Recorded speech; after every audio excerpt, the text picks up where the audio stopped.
and welcome back to the Shadow Nook.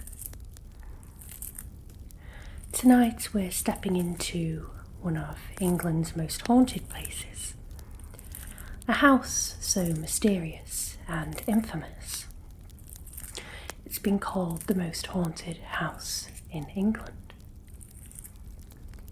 This is the story of Borley Rectory, a place where ghostly nuns walk at night, where phantom coaches thunder through the darkness,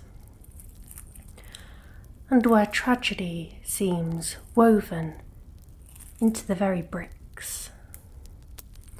So get comfortable, dim the lights, and let's uncover the chilling secrets of Borley Rectory. So the location of Borley Rectory is in a small rural village called Borley in Essex in England. It was built in 1862 by Reverend Henry Dawson Ellis Bull on the site of an older monastery dating back centuries. The rectory served as the residence for the rectors of Borley Church, a large, gloomy, Gothic-style brick building surrounded by gardens and orchards.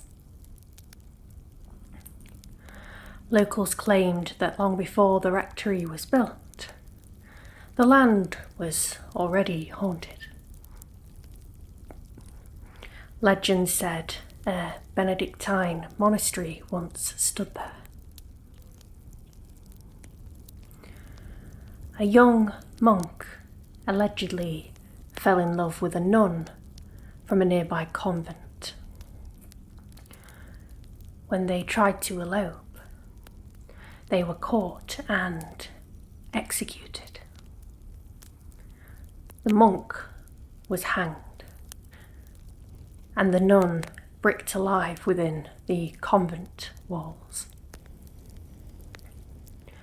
Her spirit was said to wander the grounds ever since, searching for her lost love. When Reverend Bull built his home on this tragic soil, some believe he awakened something ancient.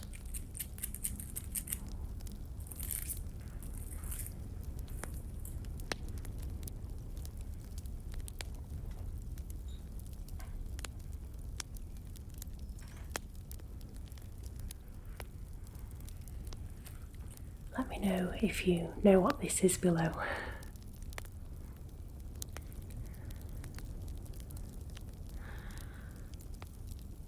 So, let's talk about some early hauntings. Almost immediately after moving in, the Bull family began reporting strange occurrences. One of those occurrences was incidentally of a ghostly nun. This nun was frequently seen walking along a garden path that became known as the Nuns' Walk. Family members, guests, and even locals claimed to have seen her, especially at twilight.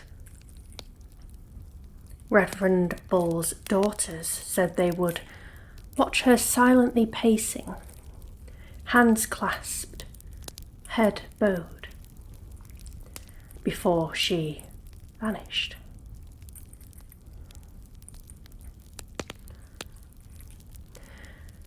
There have also been unexplained footsteps echoing through the corridors of the rectory, phantom knocks on doors when nobody was there,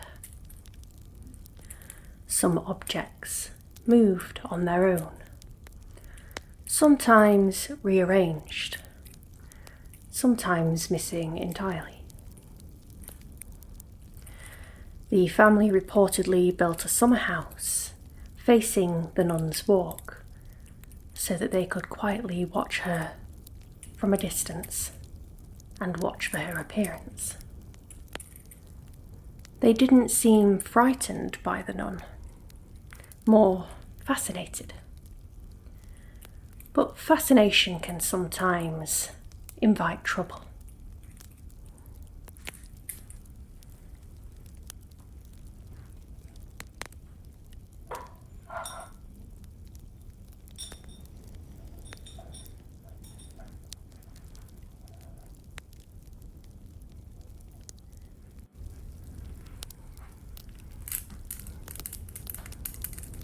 Now we move on to the second rector, who was Henry Foyster Bull. After Reverend Bull's death in 1892, his son, Reverend Harry Bull, took over the rectory. The hauntings continued and intensified. There were reports of disembodied voices, bells ringing without reason. Apparitions were seen in windows, and the family horse reportedly bolted in terror at unseen presences. One chilling account during this era was a guest staying overnight woke to see a phantom coach pulled by headless horses racing through the driveway before vanishing into thin air. This spectral carriage would become one of Borley's most infamous sightings. Harry Bull himself would die within the house in 1927. Some say he never truly left. Moving on to the Foyster years, which is probably referred to as a descent into chaos. In 1928, Reverend Lionel Foyster and his wife Marianne moved into the rectory.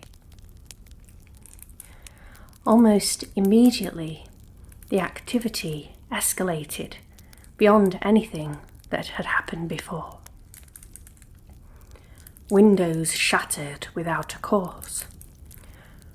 Doors locked and unlocked themselves by unseen hands. Stones were thrown inside the house.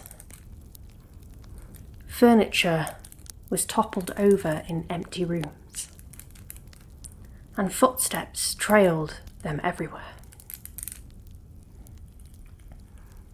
Marianne Foyster was the main target. She claimed to be slapped, pushed, and even thrown from her bed. Ghostly messages appeared on the walls, scrawled in pencil, begging her for help. These things read, "Marianne, please help me," or "Get help." The handwriting was unlike anyone's in the household, and the messages seemed desperate, intelligent, and personal. Reverend Foyster documented over 2,000 paranormal incidents in just 5 years. Eventually, the hauntings became too intense for the Foysters, and they left Borley in 1930.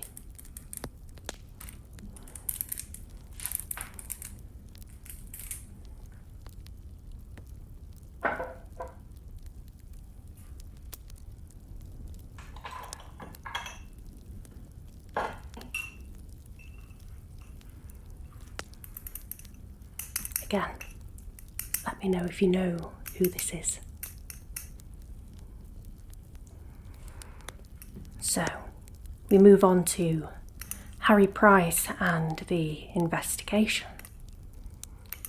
In 1937, the famous paranormal investigator Harry Price rented the rectory for a full year.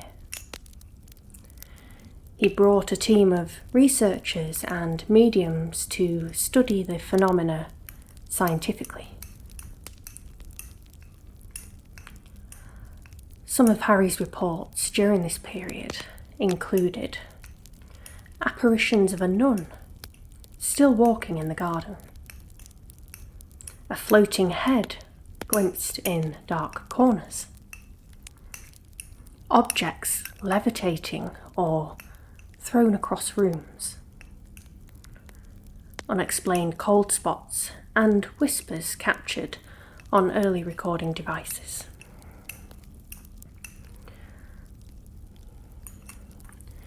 During a séance, a spirit claimed she was Marie Laire, the murdered nun from the monastery legend. She pleaded for her body to be discovered and given a proper burial. Another spirit allegedly warned that the rectory would soon burn down, and that human remains would be found within the ruins. 1 year later, that prophecy came true.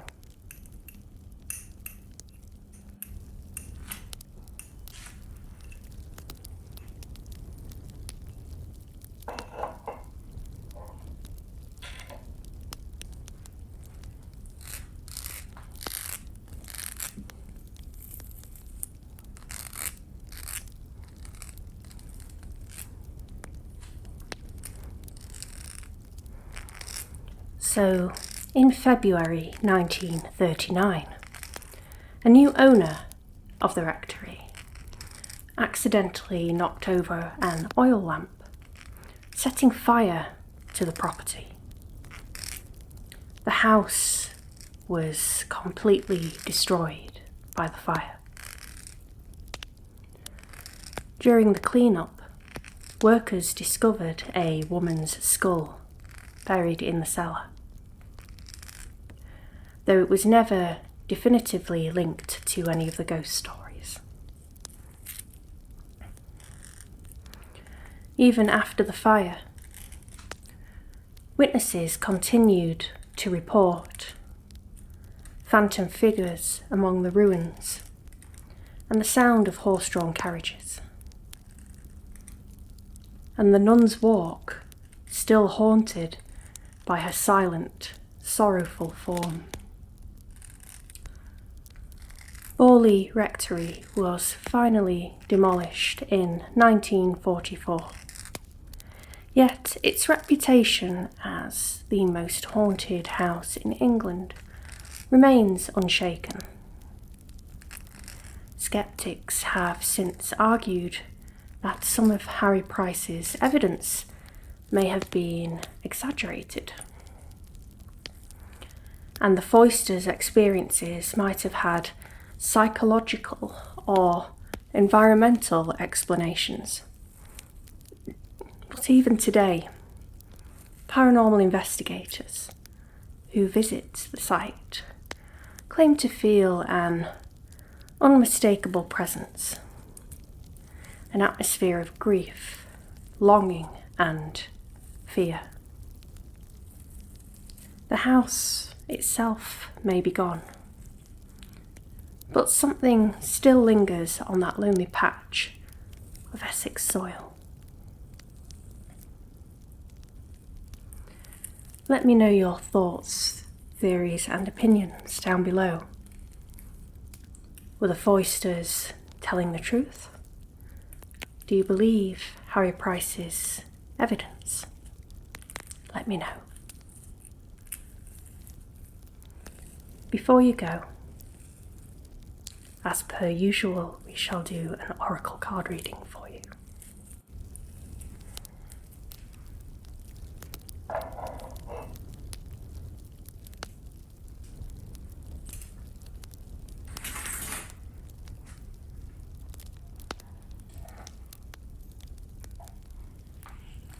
go back to my favourite deck this week, the Mystic Forest. I just really like the design on this deck, so we will do this one.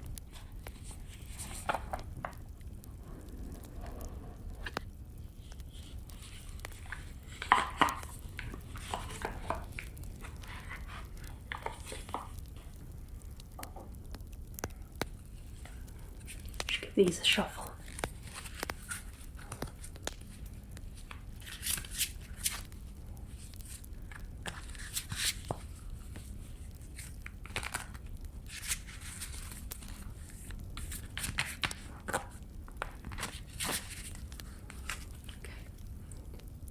As per usual, I will draw one card, read it to you, and you can interpret it however you like.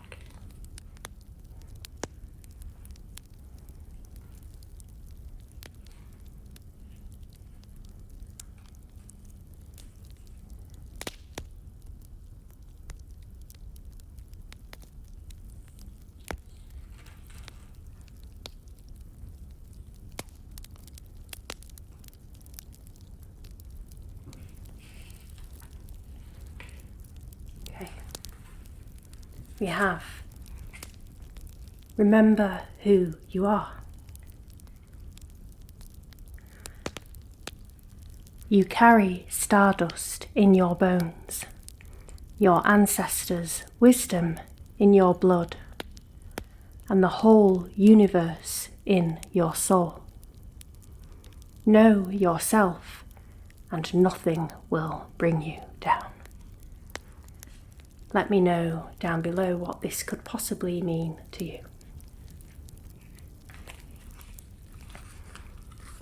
Thank you again for joining me tonight in the Shadow Nook. Sleep well. Good night.